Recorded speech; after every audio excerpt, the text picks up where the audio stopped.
Yeah, so I was in pain consistently all day long, every day, and all day. I mean, it was 24/7. You suffer physically and emotionally, and so I finally come in here, and I actually cried after he gave me my shot because it's the first time I experienced pain relief. And I've gotten back to swimming this last week. Do we need any more information on? That's fine. I was going to say she came in on crutches. That's true. On crutches. And then after that shot, that's the last time she's used the crutches. Yeah.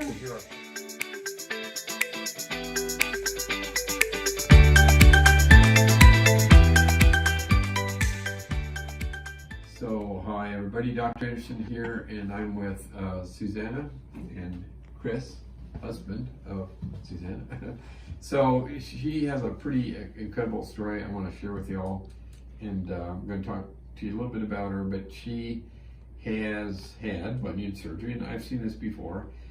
People come to us from time to time, and they have had a foot and ankle surgery, and sometimes we get referrals from other doctors that know what we can do for these folks, because maybe technically the original surgeon did a pretty decent job, everything's fine, but the result of that surgery can be nerve pain. And these people can oftentimes be labeled with something called complex regional pain syndrome.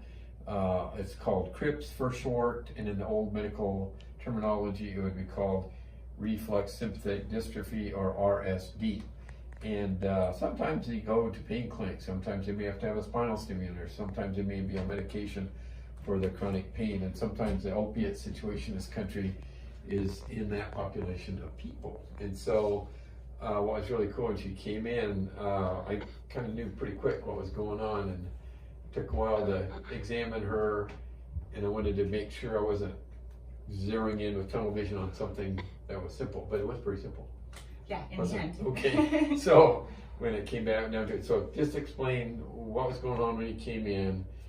Just kind of briefly explain a little bit about the history of bunion surgery and how long you'd had pain. And okay, just the bunionectomy, not the pre-existing condition. Yeah, exactly. Okay. Just what you had surgery and all that. You were in this incredible pain when you were here.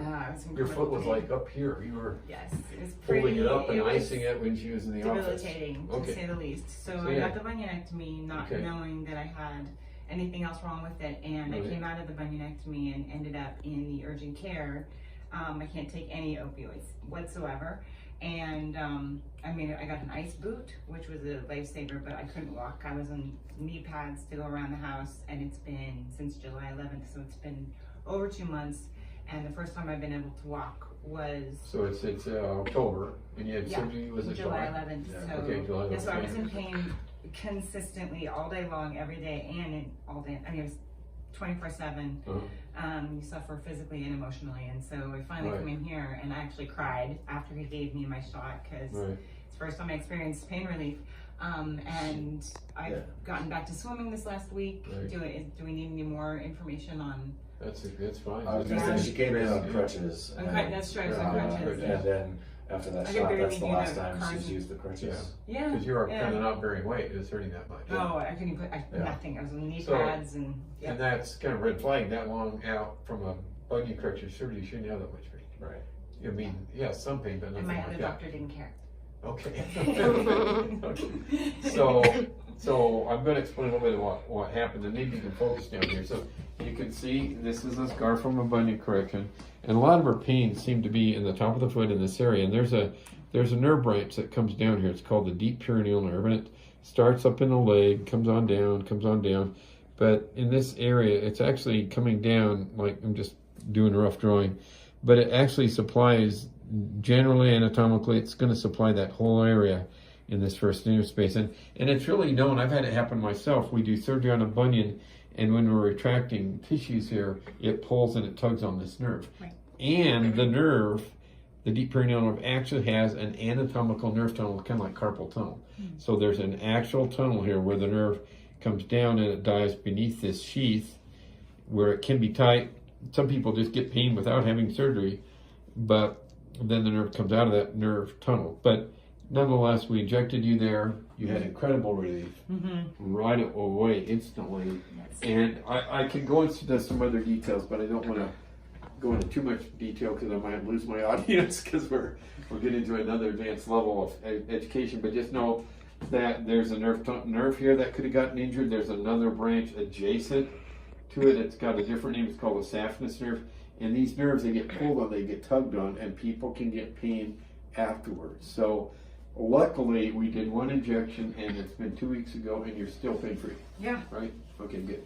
She's responding so well that we will probably, we did one today. We actually did one today. That's why it looks a little swollen there, because of the local anesthetic, and hopefully two times it's going to help her. And actually, this, this helped down on this side, which is kind of unusual. I thought she may have another branch down here that was injured, but when we injected her up higher, there's probably a communicating branch that goes down this way too. Kind of odd, because if you have nerve pain here after a surgery, it's probably from the nerve that originates back this way. But in her case, there could be a branch that is sending signals down here.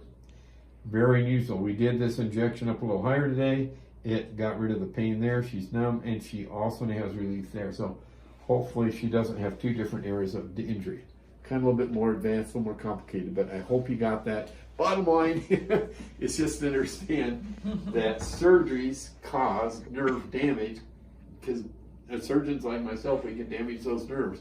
We know where they are, and it's rare that we'd accidentally cut one, but that can happen too, but that's really unusual. More likely, they just got stretched and injured, and scarring can result afterwards, and that can happen too. So, but it's a really good lesson to learn, guys, because a lot of people are out there that could be suffering from an inordinate amount of pain after surgery.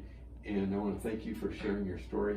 Thank you for helping me. Awesome. Okay. I mean, you were really in a lot of pain, and it's really. Yeah, really empathetic doctor, and I'm glad you didn't categorize me in those two things. And No, you you're helped me not out. here. You are perfectly fine and normal, and you're a strong lady, because you're in a lot of pain. Yeah, that's crazy. It's not you. It's the nerves. Okay. All right. Thanks. So thank you for sharing. And if you like to learn more, like to teach, and go to our YouTube channel and consider sharing and also becoming a member, if you will, at Anderson Podiatry Center. Thank you for watching.